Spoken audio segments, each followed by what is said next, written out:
ये कहानी एक लड़की की है जिसे उसके बॉयफ्रेंड ने खुद को बचाने के लिए उसे रेगिस्तान के बीचों बीच मरने पर छोड़ दिया। लेकिन वो लड़की किन हालातों का सामना करके उन लोगों से बदला लेती है, जानने के लिए वीडियो को पूरा देखें। यह मूवी 2017 में रिलीज हुई एक डिस्टर्बिंग थ्रिलर मूवी है जिसका नाम है रिवेंज। तो बिना देरी किए कहानी को शुरू करते हैं, लेकिन उससे पहले चैनल को सब्सक्राइब कीजिएगा। मूवी के स्टार्टिंग में हमें रिचर्ड नाम के एक अमीर आदमी को दिखाया जाता है जो अपनी गर्लफ्रेंड जेनिफर के साथ अपने प्राइवेट हेलीकॉप्टर से एक रेगिस्तान एरिया में छुट्टियां बिताने जा रहा होता है। तभी ये बात भी पता चलती है कि रिचर्ड एक शादीशुदा आदमी है और वो जेनिफर के साथ एक्स्ट्रा मैरिटल अफेयर में होता है। यहाँ पर वो जेनिफर को अपने साथ 2 दिन के लिए उस रेगिस्तान में हंटिंग करने लाया होता है। थोड़ी देर बाद जब सब लोग रिचर्ड के प्राइवेट विला पर पहुंच जाते हैं तभी उसका पायलट रोबोट उसे गिफ्ट के तौर पे एक लोकल ड्रग देता है जिसे रिचर्ड खुशी खुशी अपने पास रख लेता है। उसके बाद रिचर्ड घर के अंदर जाता है जहाँ पर वो जेनिफर के साथ इंटीमेट होता है। फिर अगले दिन जब जेनिफर अपने कमरे से उठकर पानी पीने बाहर जाती है तभी अचानक वो 2 आदमियों को घर के बाहर खड़ा हुआ देखकर घबरा जाती है जिनके हाथ में गन्स होती है। फिर वो तुरंत रिचर्ड को आवाज लगाती है, लेकिन रिचर्ड वहां आकर बताता है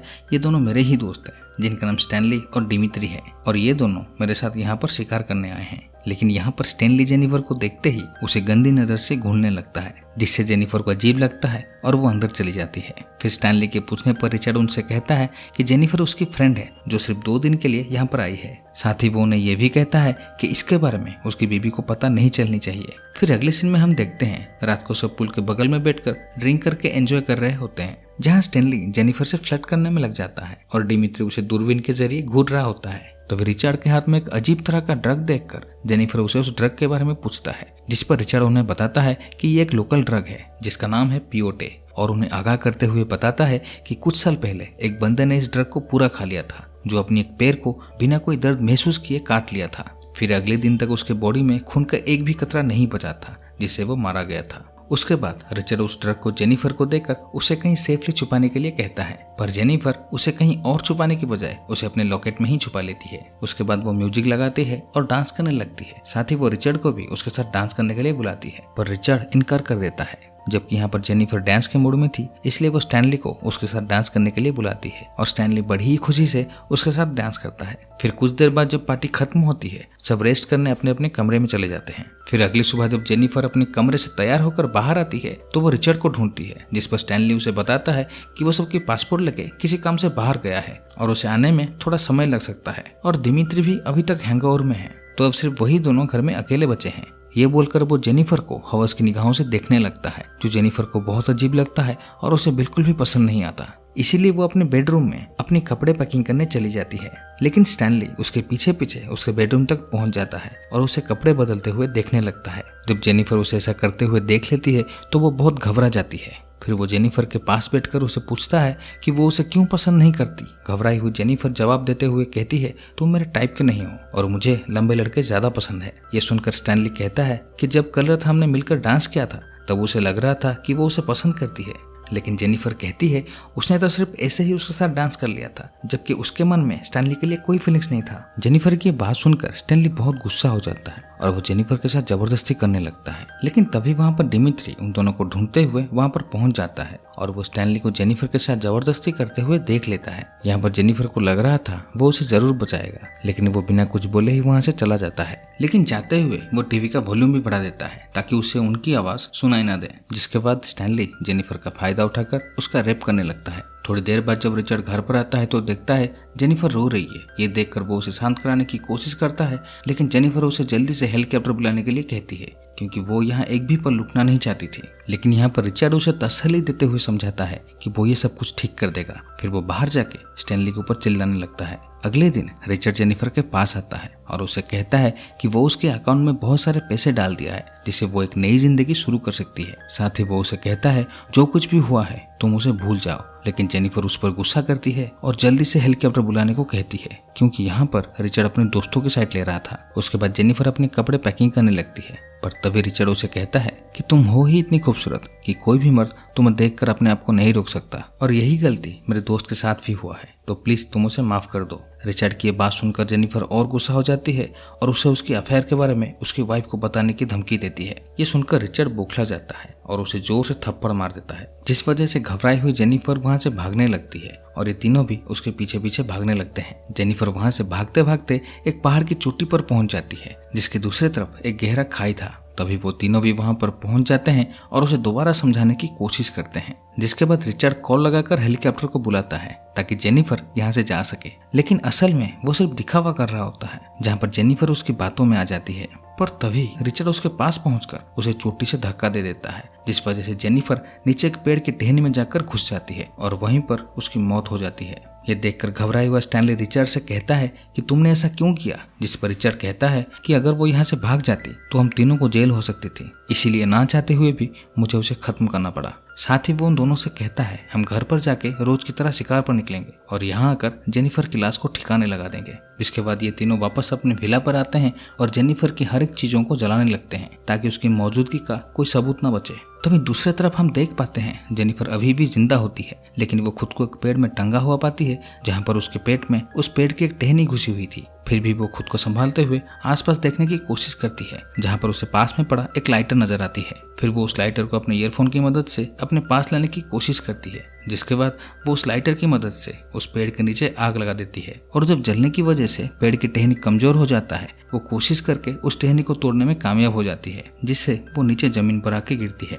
तभी दूसरी तरफ हम देखते हैं वो तीनों जेनिफर को ढूंढते हुए उसके नजदीक पहुंच चुके थे, लेकिन जब तक वो लोग जेनिफर को देख पाते, जेनिफर खुद को उस चट्टान के नीचे छुपाने में कामयाब हो जाती है। उस जगह पर जेनिफर की लाश को ना पाकर उन तीनों की दिमाग खराब हो जाता है, पर उन्हें यह समझने में देर नहीं लगती कि जेनिफर अभी भी जिंदा है और यहाँ से भाग चुकी है। इसीलिए तीनों दोबारा उसे ढूंढकर मारने का प्लान बनाते हैं और जेनिफर को ढूंढने निकल पड़ते हैं। अब ढूंढते हुए अंधेरा हो जाता है, जहाँ पर फाइनली उन्हें एक जगह पर खून के निशान मिल जाता है। फिर उस निशान का पीछा करते हुए वो तीनों एक तालाब के पास पहुंचते हैं, जहाँ पर वो खून के निशान मिट चुकी थी। इसीलिए तीनों अलग अलग होकर जेनिफर को ढूंढने का फैसला करते हैं। उन दोनों से दूर डिमित्री एक जगह पर अपनी गन रखकर हल्का हो रहा होता है, जिसे जेनिफर देख लेती है। फिर जेनिफर चुपके से वहां पहुंचकर उसकी गन उठा लेती है और उसे गन पॉइंट पर ले लेती है। फिर वो जैसे ही उसे शूट करके मारने की कोशिश करती है, वो गन काम नहीं करता और तभी पता चलता है जेनिफर को पकड़ने के लिए डिमित्री का ये प्लान था। जिसके बाद डिमित्री उसे पकड़कर उसे पानी में डुबाकर मारने लगता है। इसी बीच जेनिफर को डिमित्री का चाकू मिल जाता है, जिसे वो उसकी आंखों पर अटैक करके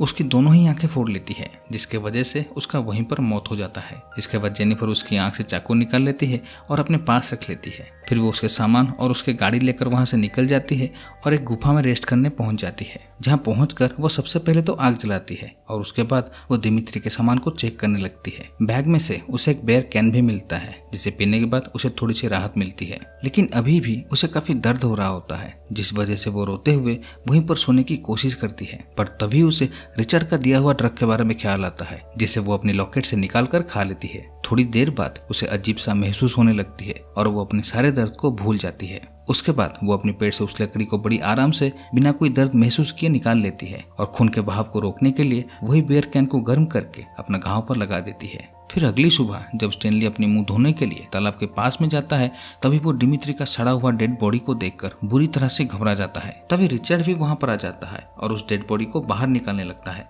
जिसके बाद वो दोनों उसमें पत्थर भरकर वापस उसे तालाब में फेंक देते हैं, जिसके बाद वो बॉडी पानी में डूब जाती है। अब वहां से वापस लौटते समय रिचर्ड स्टैनली को पंच मारकर उसका नाक तोड़ देता है, क्योंकि स्टैनली की इसी तरह की हरकत की वजह से उसका एक दोस्त मारा गया था। दूसरी तरफ हम जेनिफर को देखते हैं, जो अब उठने के बाद नोटिस करती है उसका घाव अब पूरी तरह से ठीक हो चुकी है। लेकिन जैसे ही वो गुफा से बाहर निकलने लगती है, तभी वहां पर रिचर्ड पहुंच जाता है और उसे शूट करके उसकी खोपड़ी उड़ा देता है। लेकिन तभी वो चिल्लाते हुए उठती है तो उसे पता चलता है कि ये सिर्फ उसका एक सपना था। उसके बाद भी उसे वापस से अजीब अजीब सी चीजें दिखाई देने लगती है, क्योंकि अभी तक उस ड्रग की वजह से वो हालुसिनेट कर रही थी। तभी फाइनल उसकी आंखें खुलती है और वो ड्रग्स के नशे से बाहर आती है। इसके बाद वो अपनी गन लेती है और बाहर जाकर दूरबीन से उन्हें ढूंढने लगती है। दूसरी तरफ रिचर्ड और स्टैनली को देखते हैं, जहाँ पर वो दोनों एक जगह खड़ा होकर डिसाइड करते हैं दोनों अलग अलग होकर जेनिफर को ढूंढेंगे। और फिर रिचर्ड अपनी बाइक लेकर वहां से निकल जाता है। उसके बाद स्टैनली एक आईना निकालकर अपने टूटे हुए नाक को देखने लगता है, जहाँ पर उस आईना के रिफ्लेक्शन की वजह से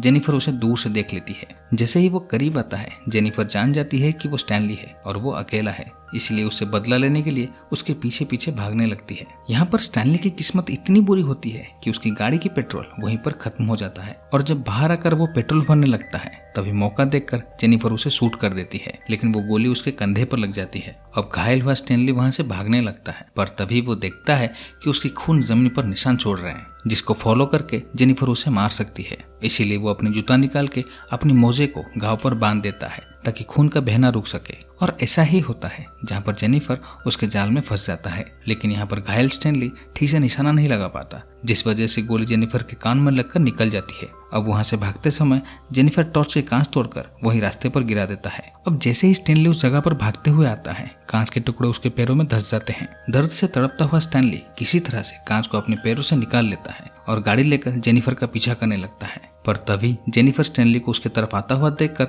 उसे शूट कर देती है, जिससे स्टैनली भी वहीं पर मारा जाता है। दूसरी तरफ रिचर्ड को जेनिफर नहीं मिलती, इसलिए वो वापस अपने विला पर आ जाता है। फिर वो अपने पायलट को कॉल करता है और उसे फौरन यहाँ आने को बोलता है, जिसके बाद वो नहाने के लिए अपने बाथरूम में चला जाता है। अब जब रिचर्ड नहा रहा होता है तभी वो किसी की आवाज़ सुन लेता है। फिर वो अपना गन निकाल कर बाहर चेक करने जाता है, लेकिन हर तरफ ढूंढने के बावजूद उसे वहाँ पर कोई नहीं मिलता। फिर जैसे ही वो कुछ आवाज़ सुनकर दोबारा मुड़ता है तो देखता है कि बाहर जेनिफर उस पर गन तान कर खड़ी हुई है। उसके बाद वो जैसे ही जेनिफर से बात करने की कोशिश करता है, जेनिफर उसे शूट कर देती है। गोली रिचर्ड के पेट पर लगने की वजह से वो बुरी तरह से घायल हो जाता है। फिर भी वो किसी तरह से वहां से निकलकर किचन में चला जाता है और वहां से एक प्लास्टिक रैपर लपेटकर खून के बहाव को कम करने की कोशिश करता है। यहाँ पर जेनिफर उसका पीछा करते हुए खून से फिसलकर गिर जाती है और तभी मौका पाकर रिचर्ड उसे पकड़ लेता है। यहाँ पर जैसे ही रिचर्ड उसकी गला दबाकर उसे मारने की कोशिश करता है, जेनिफर उसके घाव पर हमला कर देता है, जिस वजह से वो उसे छोड़ देता है। उसके बाद जेनिफर बिना देरी किए अपनी गन उठाकर उसे शूट करके खत्म कर देता है, जहाँ पर जेनिफर का बदला पूरा हो जाता है। उसके बाद वो बाहर जाती है, जहाँ पर रिचर्ड का बुलाया हुआ हेलीकॉप्टर भी आ जाता है और इसी के साथ ये फिल्म यहीं पर खत्म होती है। तो दोस्तों, अगर आपको ये कहानी और मेरे एक्सप्लेनेशन पसंद आया तो चैनल को सब्सक्राइब कीजिएगा और इस वीडियो को भी लाइक कीजिएगा। तब तक के लिए मिलता हूँ आपसे अगले वीडियो में। Take care.